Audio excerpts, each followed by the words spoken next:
6 y un pedacito del 7. El día de hoy vamos a estar viendo. Imagínate la siguiente escena. Es un día común y corriente y corre el 5 de agosto del 2010. Ese día marcó el mundo de la minería como un día trágico.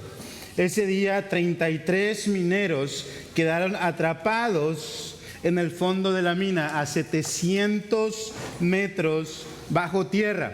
Esto sucedió en el país de Chile.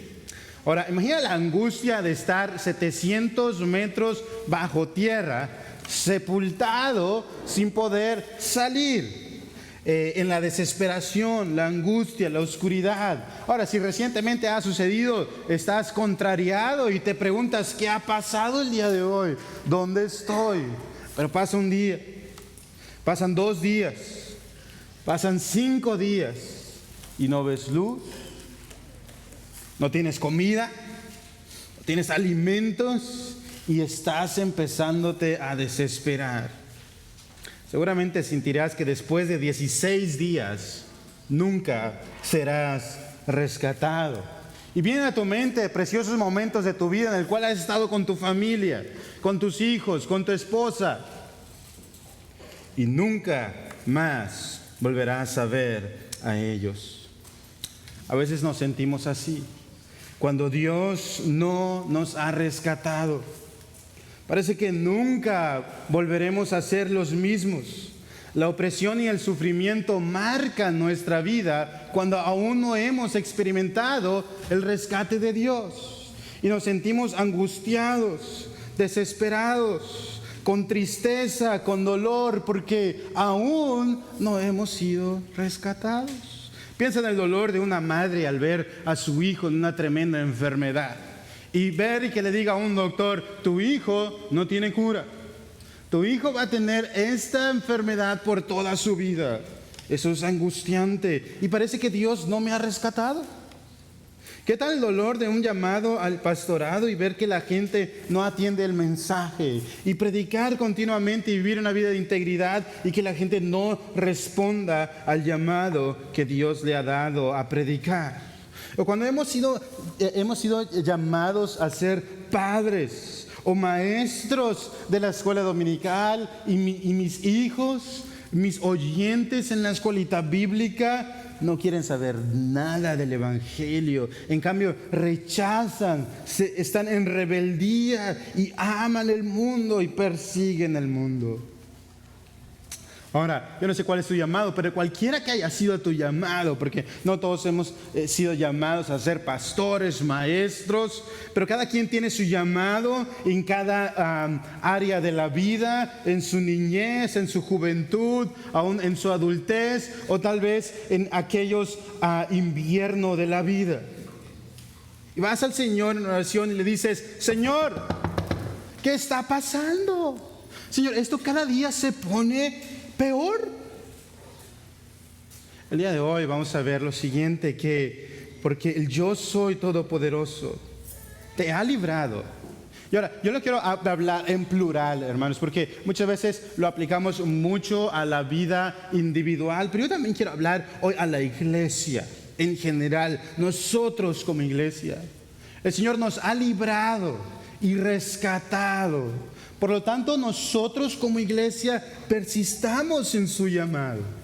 Ahora, también lo podemos aplicar de una manera individual y podemos ver que el yo soy todopoderoso, del que hemos estado hablando en el libro de Éxodo, nos dice a nosotros que te ha liberado y que te ha rescatado. Por lo tanto, debes de persistir en su llamado. Dios te ha llamado.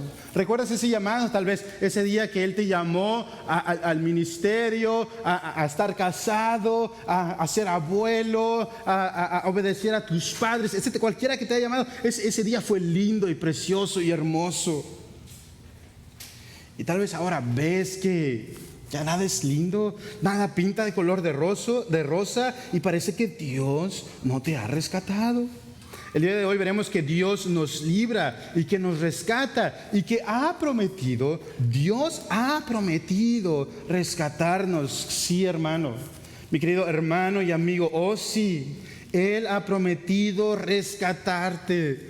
Por lo tanto, continúa, sigue, persiste en lo cual tú has sido llamado.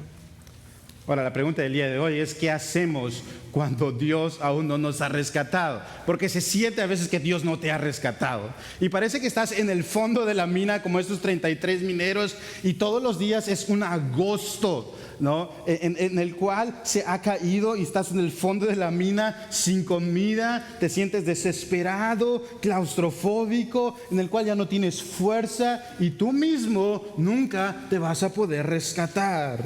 Y ahora, y conforme los días van pasando, es que no parece que esto mejora. Cada vez recibes más malas noticias. ¿Han escuchado esa frase, me está lloviendo sobre mojado? Y esa frase es porque a personas les ha sucedido eso y muchas veces estamos a veces en esos puntos de la vida en el cual nos ha llovido sobre mojado y todo se desbalancea. Esa pregunta te da vueltas en la cabeza porque muchas veces no comprendemos los planes de Dios, porque no tenemos esperanza en los planes de Dios y ningún rayo de luz aparece. Hermanos, por lo tanto, el día de hoy vamos a tener 2 puntos. Y el primero es: persistamos en su llamado, aun cuando se ha agravado la servidumbre.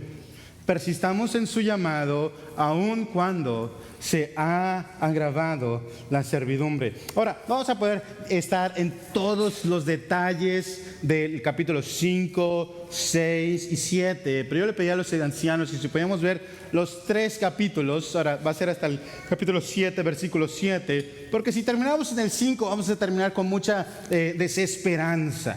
Yo no quiero que vayamos a la comida y vayamos llorando y todos tristes. Estoy atrapado en la mina. Quisiera dar alguna esperanza en el capítulo 6. Porque todos conocemos el capítulo 5, donde Moisés entra a la corte del gran faraón. Y en esa corte Moisés le da un mandamiento al faraón, muy claro. Y le dice lo siguiente, versículo 1. Jehová, el Dios de Israel, dice así, faraón. Escúchame, faraón. Y parece que Moisés entra muy envalentonado y se le ha olvidado que es tartamudo. Y dice, Jehová dice así, deja ir a mi pueblo a celebrarme fiesta en el desierto. Y Moisés está diciendo esto a faraón delante de su corte, tal vez con sus soldados. Yo imagino uno que otro soldado queriendo sacar la espada y decir, ¿cómo te atreves a hablarle así a mi rey? Lo vuelve a repetir en el versículo 3 y le dice, el Dios de los hebreos nos ha encontrado. Iremos pues ahora camino de 3 días por el desierto y ofreceremos sacrificios a Jehová nuestro Dios para que no venga sobre nosotros con peste o espada. En otra traducción dice, por favor, si el Dios danos oportunidad de irnos para allá. Y a través del libro de Éxodo podemos ver el mensaje claro para Faraón. Dios le ordena que deje ir a su pueblo. Vez tras vez en el capítulo vamos a encontrar que Faraón tiene ese mensaje muy claro en su mente. Y dice, lo que ustedes quieren es que deje ir a su pueblo. Ahora, el Faraón tenía un problema y él creía que el pueblo de Israel era de él. Era de su propiedad. Él era el dueño de Israel. Y entonces, por cuanto Israel le pertenecía, él podía hacer con Israel lo que quisiera. Pero no era así. Era todo lo contrario. Moisés lo pone en su lugar al rey más importante del planeta Tierra de ese entonces. Le dice, sí, tú eres el faraón. Tú eres el todopoderoso en esta tierra. Pero tú tienes alguien quien obedecer. Tú tienes alguien quien obedecer. Faraón obedece a Jehová. Jehová ha dicho, deja ir a mi pueblo. Vemos un mandamiento claro. Pero también vemos después de esto, al darle este mandamiento claro, vemos a un rey pagano. Vemos a un rey pagano. Faraón dice en el primer capítulo que no conocía a José. Y por lo tanto era un rey desconocedor de Jehová. Versículo 2 y le dice, ¿quién es Jehová? Para que yo oiga su voz y deje ir a Israel. Faraón hace una pregunta sincera y probablemente él nunca ha escuchado de Jehová. Tal vez ha escuchado uno que otro israelita mencionar a Jehová y tal vez cuando ellos se juntaban y adoraban a Jehová, pero él no, de su parte, no conocía a Jehová. Él es un dios pagano, es un rey pagano. Pero también en la cultura egipcia, hermano, no sé si soy yo, pero yo tengo bastante calor, no sé si se puede mover eso. Pero en la cultura egipcia, el faraón no simplemente él se creía un ser mortal. Okay. No, él no pensaba que era un rey así como el presidente. Bueno, algunos presidentes también se creen dioses, pero él se creía eso, una deidad. Y él creía que la gente le debía a él adoración, que él le debía, que tenían que inclinar su rodilla delante de él y por lo tanto debían obediencia y una obediencia absoluta. Por lo tanto, el faraón creía que era dueño de los egipcios, de los israelitas, y por lo tanto ellos deberían de obedecerle como esa deidad. Yo soy su Dios. Yo no conozco a Jehová.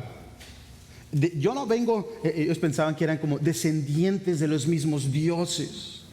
Yo vengo descendiente de estos dioses supremos de los egipcios y más adelante vamos a aprender un poquito más de la religión pagana de los egipcios. Él quería honor a él. Ahora, este rey también era un rey esclavizador. Versículos 4 y 5 dice que Moisés, Aarón, ¿por qué hacen cesar al pueblo de su trabajo? Vuelvan a sus tareas. He aquí el pueblo es mucho y ustedes quieren hacerle cesar de sus tareas. Yo quiero que sigan y continúen en sus tareas arduas, que continúen en sus construcciones. Él quiere obra barata, quiere aprovecharse de su posición de autoridad y oprimirles. Ustedes ya no quieren que trabajen, Moisés, pero yo necesito el trabajo. En realidad no les importa esto de adorar a Dios. Ustedes no quieren trabajar. A la vez vemos a un rey cruel. Este es un rey cruel en los versículos 7 al 9 y le dicen, ahora por cuanto ustedes quieren ir a adorar a su Dios, ahora voy a hacer esto. Y la Nueva Traducción Viviente lo traduce de esta manera.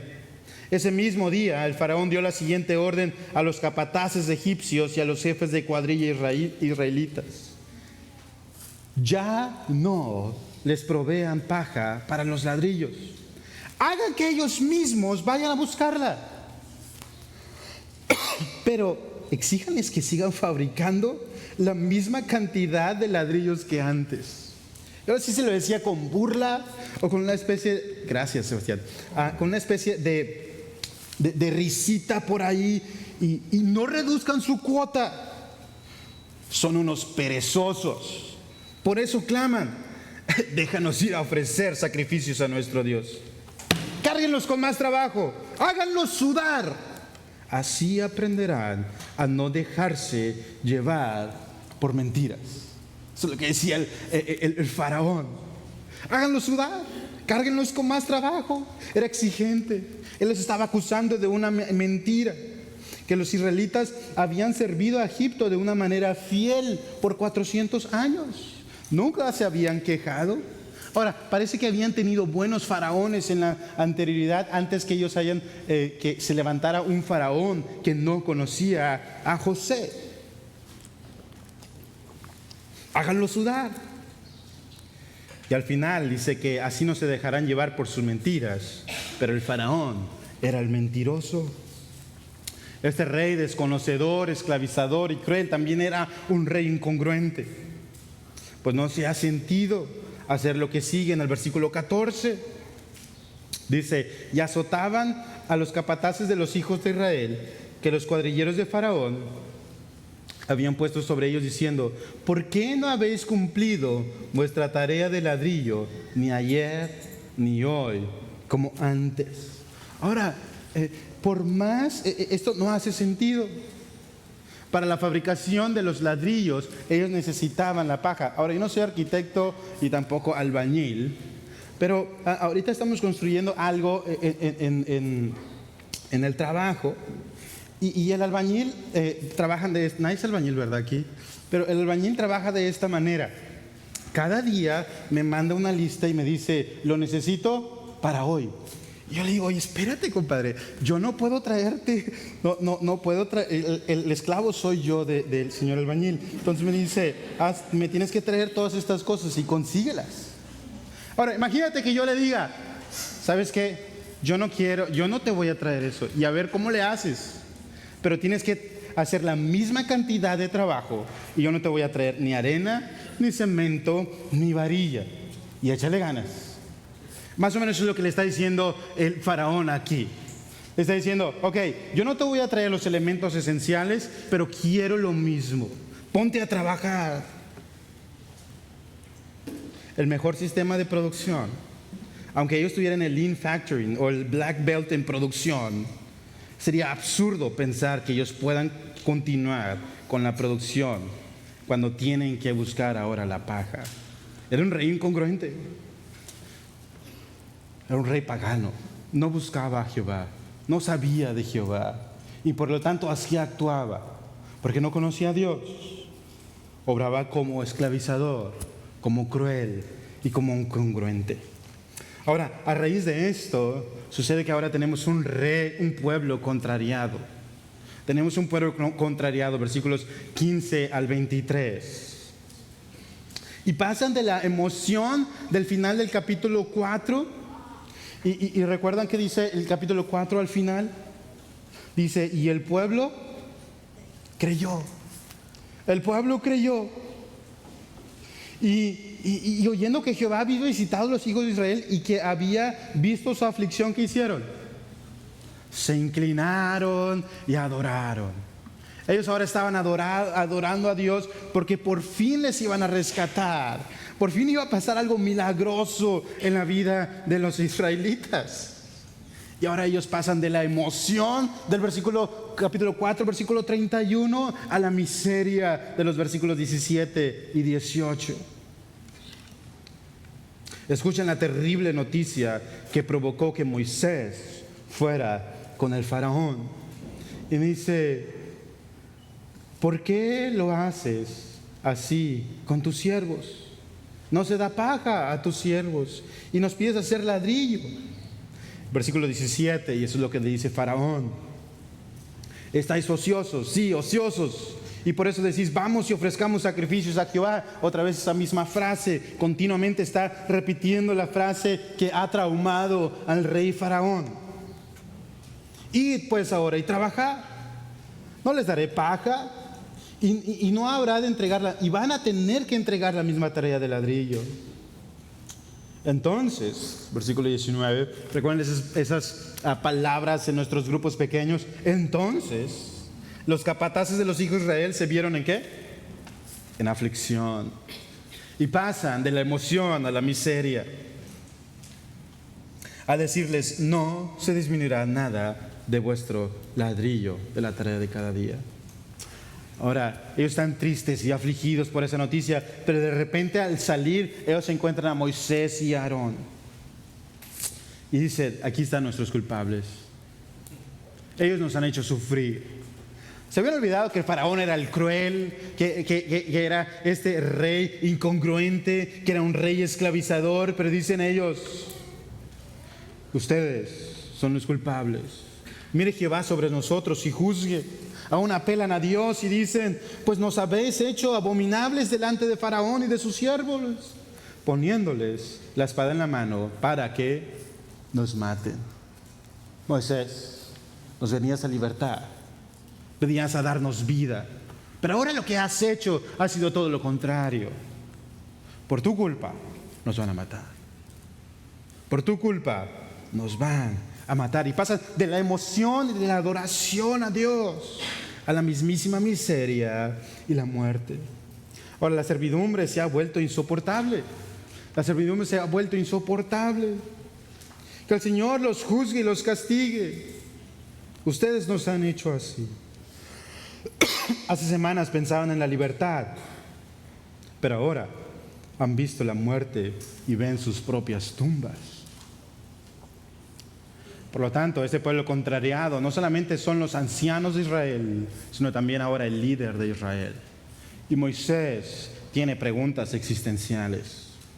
Moisés se retira, se va a solas probablemente, tal vez a su hotel o a su recámara o donde tú quieras que haya ido. Y le pregunta, Señor, Moisés comenzaba las oraciones igual que nosotros.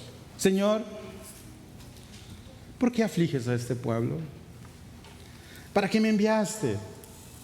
Versículo 23. Porque desde que yo vine a Faraón para hablarle en tu nombre, ha afligido a este pueblo y tú no has librado a tu pueblo. ¿Qué está pasando, Señor? ¿Yo qué hice? Son esas preguntas en tu primer día de trabajo cuando todo sale mal. No sé si ha sido ese primer día de trabajo y simplemente te equivocas. Todo sale tan mal que, no sé si has visto esos videos en los cuales toda la estantería se cae en una fábrica, o cuando hacen quemar el negocio en el primer día de trabajo. Pareciera que a Moisés le fue así. En su primer día de trabajo fue el peor día de trabajo. Todo ha salido mal. Y él se pregunta, ¿debería continuar con mi llamado? Todo está saliendo de lo peor. Señor, ¿para qué me enviaste? ¿Qué estoy haciendo aquí con estos faraón egipcio? Y luego, después de todo, tú me habías dicho que tú ibas a librar a tu pueblo. Y sabes que en el primer día no ha pasado. Tú no has librado a tu pueblo. Yo ya cumplí.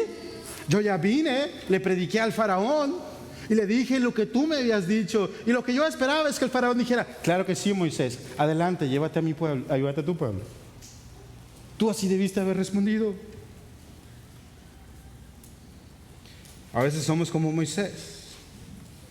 Nos encontramos con Faraón, con esa pared, con esa incongruencia, con ese rey esclavizador, con ese rey tormentoso, donde se complican las cosas y nos preguntamos y le preguntamos a Dios, ¿en verdad te escuché o fue mi imaginación?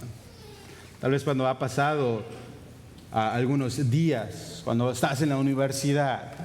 Recuerdo yo que estaba en la cama cuando había salido a estudiar y estaba dormido y era la primera semana. Dije, Señor, ¿de verdad quieres que yo esté aquí? Porque estoy muy solo.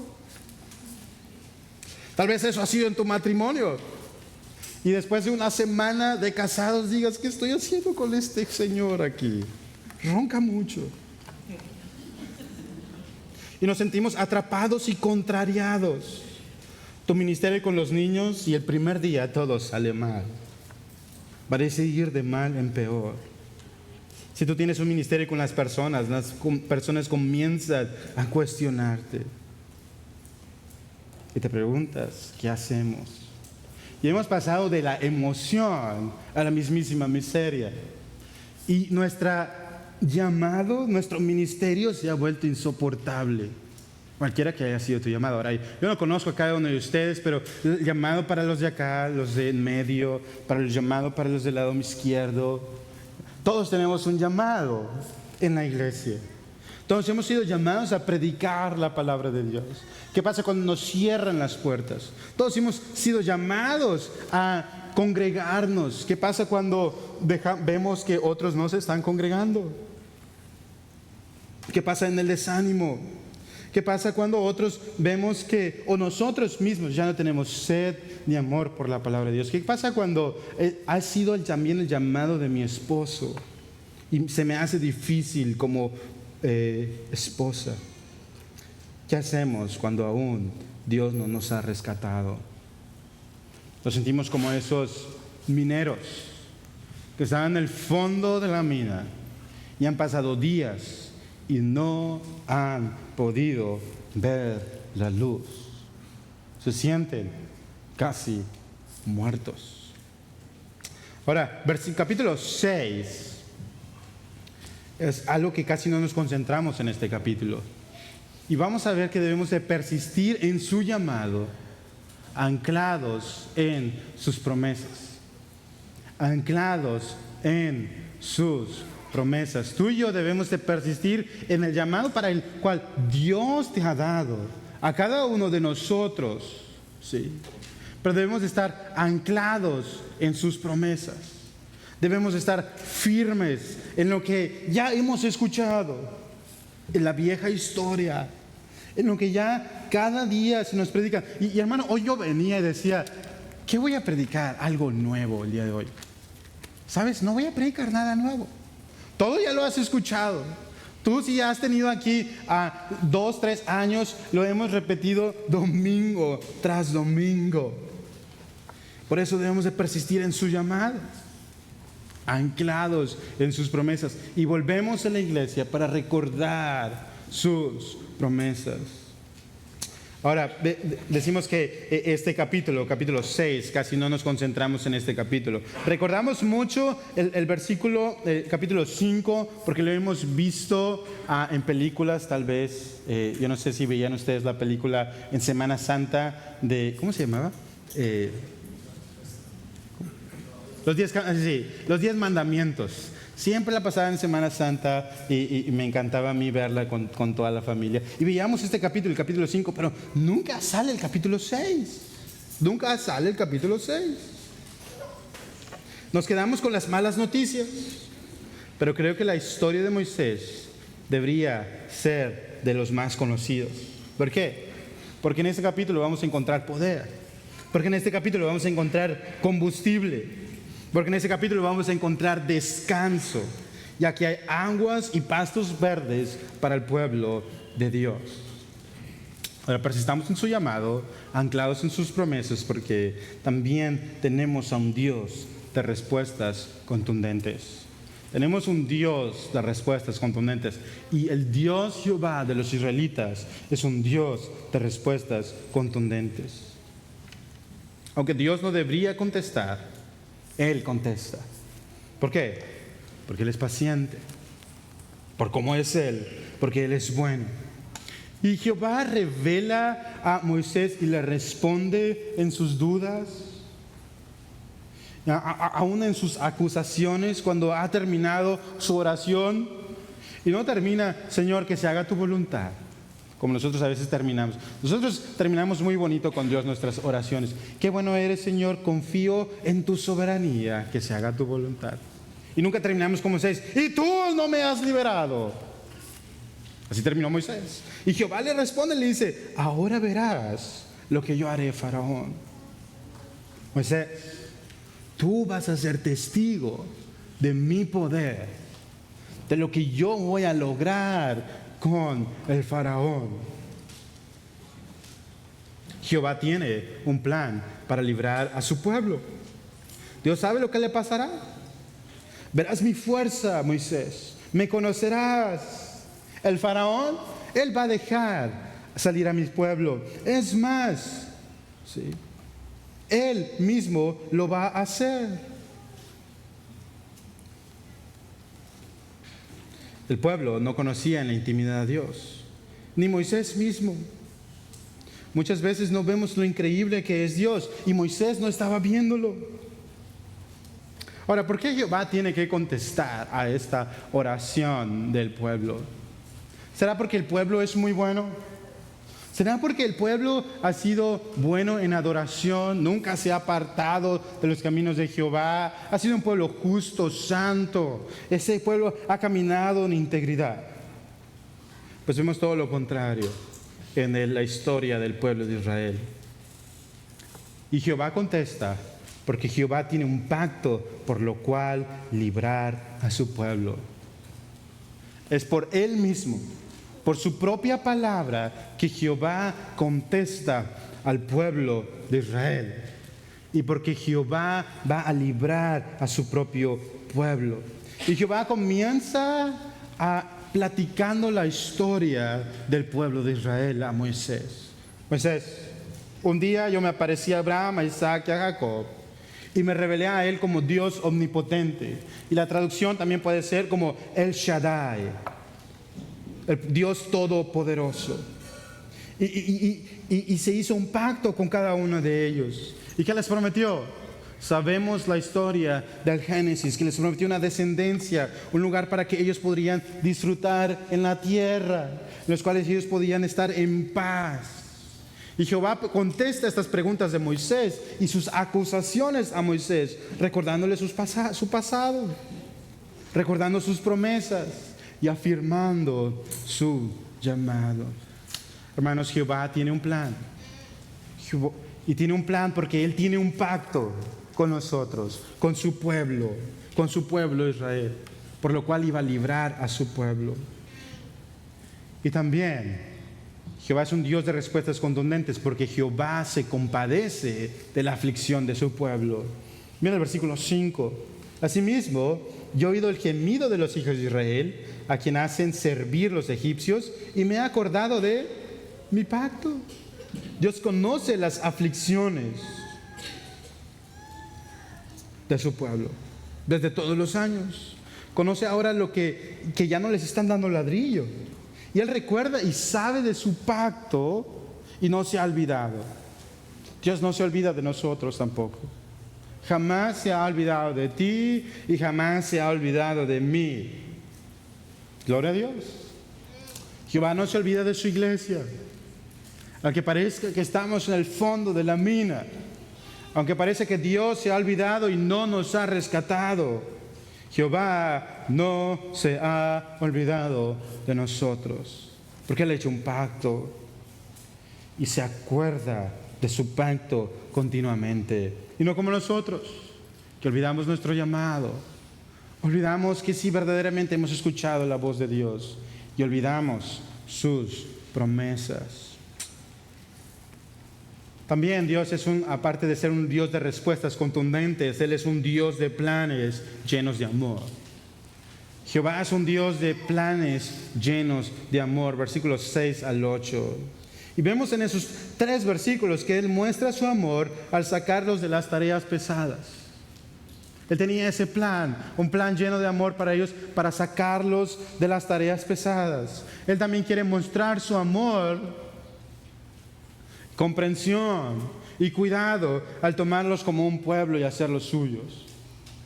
Hermanos, después los profetas y más adelante, Él enseñó de tomarlo como una esposa, para cuidarla, para amarla y para protegerla. Y Él ha escogido a ese pueblo de todos los pueblos para mostrar su amor exclusivamente al pueblo de Israel de una manera preciosa. Ahora, ¿qué tenía el pueblo de Israel de importante? Eran Asiria, eran Babilonia, eran el mismísimo Egipto, donde había sabiduría, donde había un faraón líder. No, eran todo lo contrario. Era un pueblo pagano, era un pueblo donde no buscaban a Jehová. Era un pueblo rebelde, contumaz, terco como ellos solos. Sin embargo, Él muestra su amor al tomarlos como pueblo. Él también muestra su amor al darles una buena tierra. Y les promete eso, versículo 8. Y os meteré en la tierra por la cual alcé mi mano jurando que la daría a Abraham, a Isaac y a Jacob, y yo os la daré por heredad. Y al final es como una firma de Dios mismo y dice: yo, Jehová, yo he prometido, yo, el gran yo soy, te está prometiendo. Yahvé mismo promete que Él va a hacer eso por su pacto, por su amor, porque es un Dios de respuestas, porque Él se compadece de la aflicción de su pueblo. Hermanos, Dios muestra su amor en atraernos a Él, en rescatarnos del pecado y darnos una tremenda salvación, un tremendo rescate. Y no sé si recuerdas el rey de Egipto en el capítulo 5, pero es todo lo contrario del rey de Egipto. ¿Qué hacía el rey de Egipto? El rey de Egipto quería esclavizar. El rey de Egipto quería hacerlos sufrir. Él quería tenerlos en la mismísima miseria. Pero Dios tiene un plan lleno de amor para su pueblo, contrario al rey de Egipto, de poseerlos, de esclavizarlos, de ridiculizarlos, de ser contrariado con sus planes.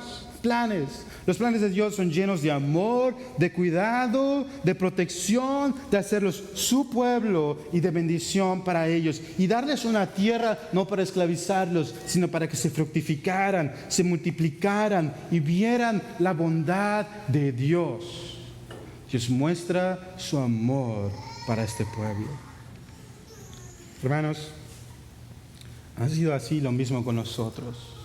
Dios nos ha rescatado de la miseria del pecado, en la cual el pecado, al tenernos secuestrados, tenernos esclavizados, ¿qué hace el pecado?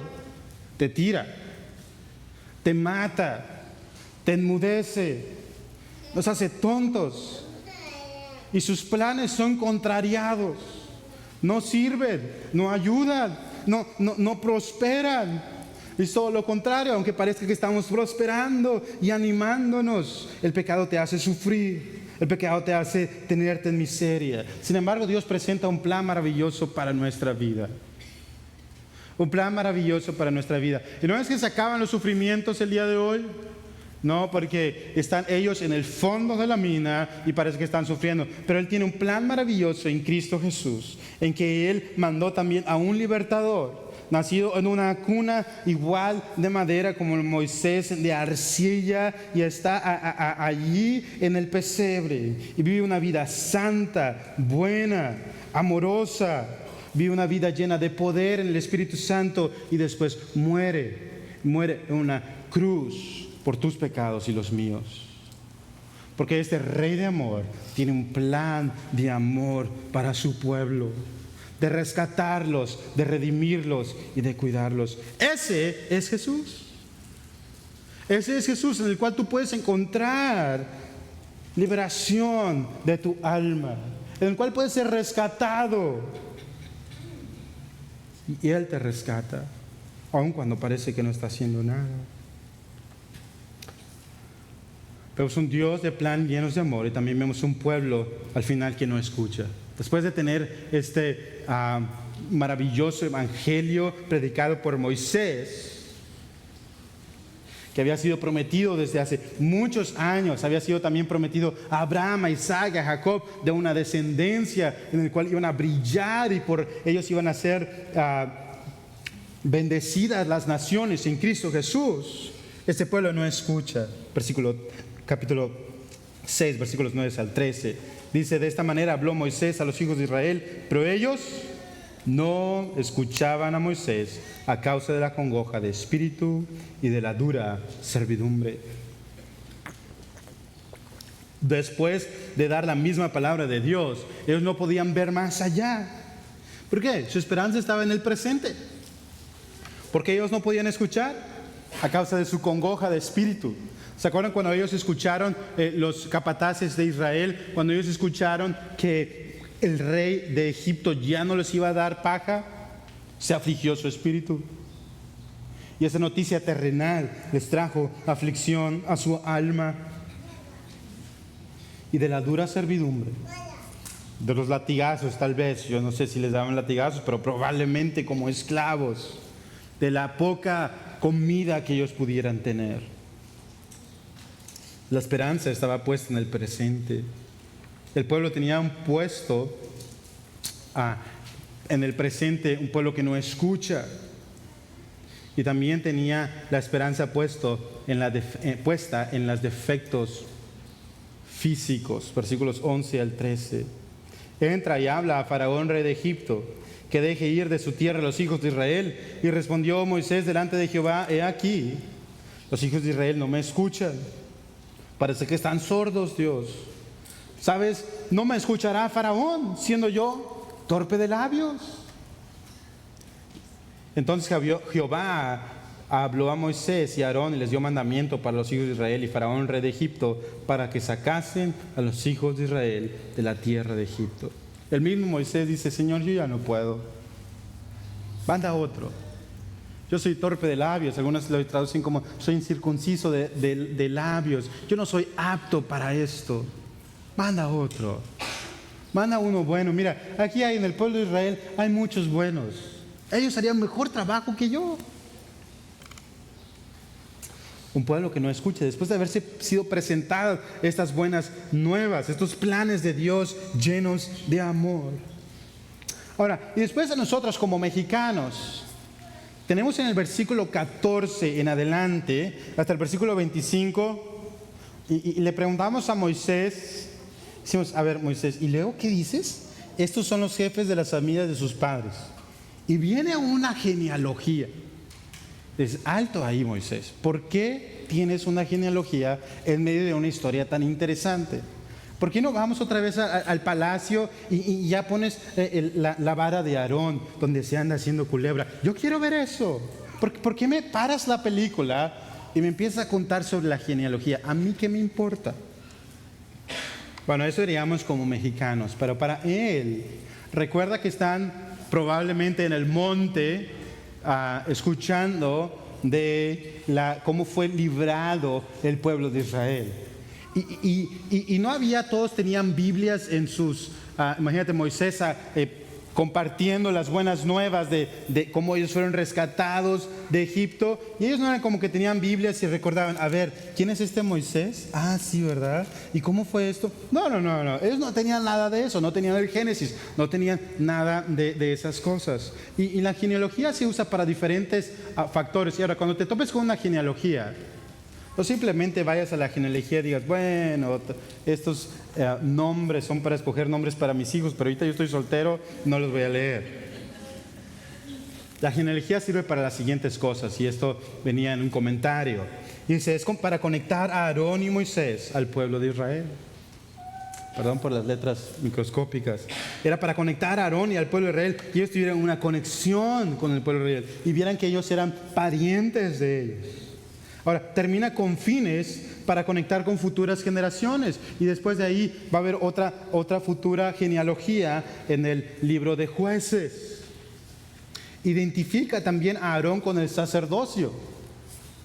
Aparte de eso, muestra al lector donde Coré creía tener credenciales para su liderazgo rebelde más adelante, en Éxodo. Vamos a ver un Coré rebelde. Muestra también la conexión sacerdotal de Moisés. Y también mostrar la importancia de las mujeres y la necesidad de matrimonios santos y apropiados para el ministerio.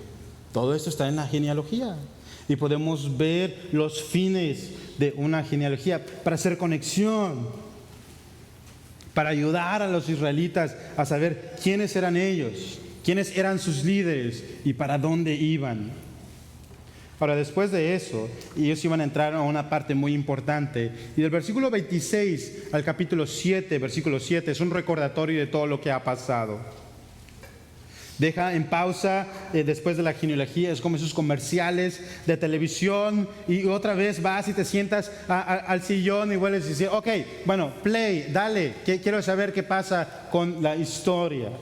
Y es como al principio en las series, a veces pasa como un resumen. Bueno, nos da un resumen del capítulo 6:26 hasta el 7:7.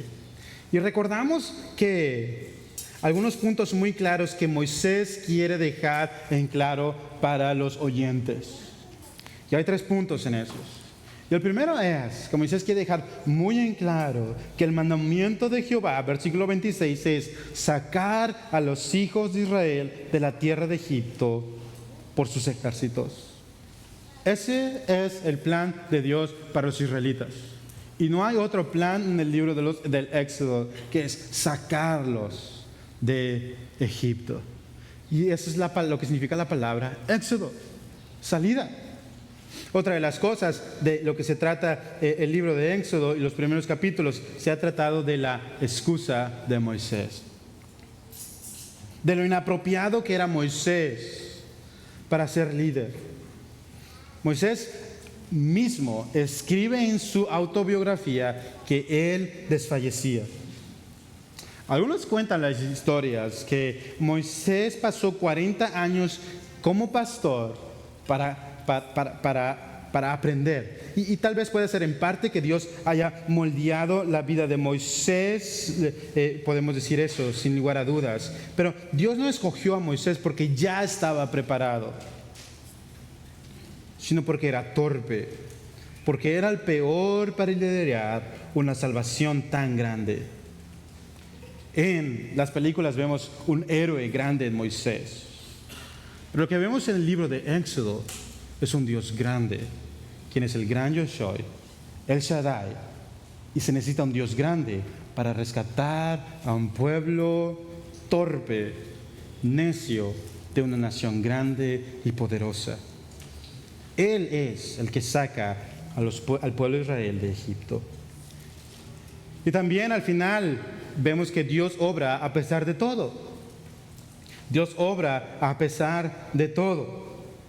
Versículo 6 dice, del capítulo 7,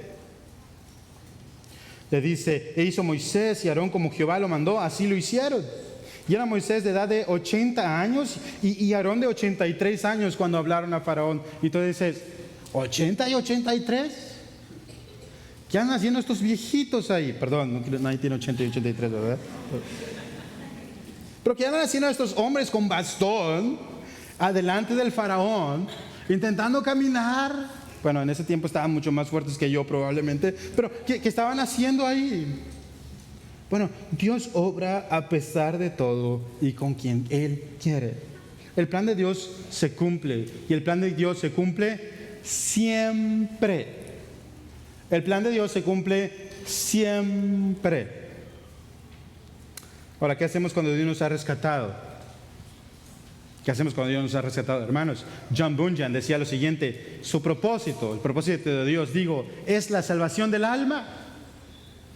A veces pensamos que el propósito de Dios para rescatarme es que quite mi aflicción, que quite mi enfermedad, que quite mi pobreza.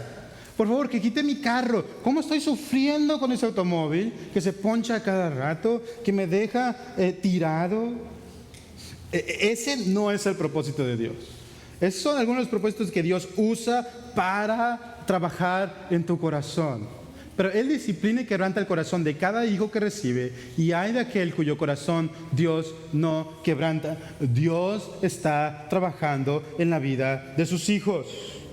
Dios está trabajando y su propósito principal es la salvación del humano. Es la salvación de sus hijos. Que tú vengas a Él, que tú confíes en Él, que pongas toda tu esperanza en Él para salvación. Los mineros de Chile, el 22 de agosto del 2010, era el día 17. Y afuera vieron la siguiente imagen. Los habían rescatado y decían, estamos bien. Estamos bien. Ahora, aún no habían sido rescatados estos mineros. Estaban en el fondo a 700 metros bajo tierra. Pero habían encontrado a los mineros y habían enviado una cápsula en la cual ellos habían escrito, estamos bien. Después de 69 días de estar en la miseria, ellos salieron a la luz y pudieron abrazar a sus familias, pudieron ver la luz del sol, pudieron bañarse, pudieron comer a gusto después de 69 días. Hermanos, ¿qué haces tú cuando parece que Dios no te ha rescatado? ¿Qué hacemos nosotros cuando parece que Dios no nos ha rescatado? ¿Tus dudas reflejan desesperanza? Recordamos que el yo soy todo, pero eso nos ha librado y rescatado. Por eso debemos de persistir en su llamado. ¿Qué pasa cuando parece que Dios no te ha rescatado? ¿Recuerdas sus promesas? Vas a los capítulos 6 como de Éxodo en la Biblia. Vas a capítulos que te dan esperanza y recuerdas del amor del Señor, que Él tiene planes llenos de amor para sus hijos. Porque recuerdas que Él amó tanto a este mundo, a su iglesia, que dio a su Hijo unigénito. Cuando parece que Dios no te ha rescatado, ves al Dios que adoras, al Dios que cantamos aquí en la iglesia. El Dios soy todopoderoso nos ha librado y rescatado. Querido hermano, persiste en tu llamado, porque Él va a cumplir sus promesas. Al final Él te va a rescatar. Ve a Jesús, mira a Jesús, ve a la cruz y mira la obra de resurrección de Cristo, y que al final todos estaremos celebrando juntos en el cielo, habiendo sido rescatados de la miseria y el dolor del pecado en este mundo. Oramos. Dios, te alabamos. Alabamos tu nombre porque creemos en quién eres tú.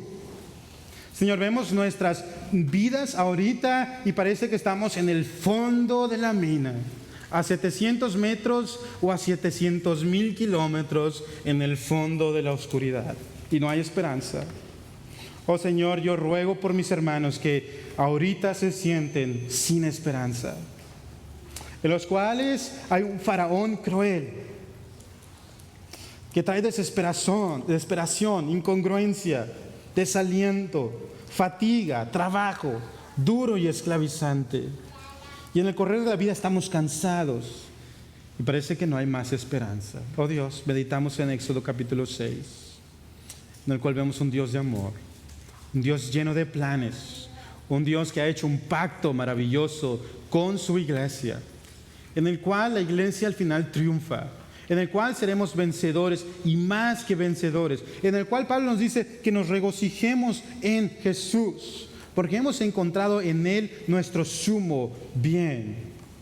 Oh Padre, permite a mis hermanos, permite a esta iglesia persistir en nuestro llamado y ver el día victorioso, ver el día 69, en el cual seremos libres de toda esclavitud y podemos gozarnos en la eternidad con Cristo Jesús por el poder de la resurrección, por su amor, por tus planes llenos de amor. Te alabamos, te bendecimos. Permítenos pensar y meditar en ti, en Cristo. Amén. Meditemos, hermanos, en Cristo. Meditemos en Dios. Dios los bendiga.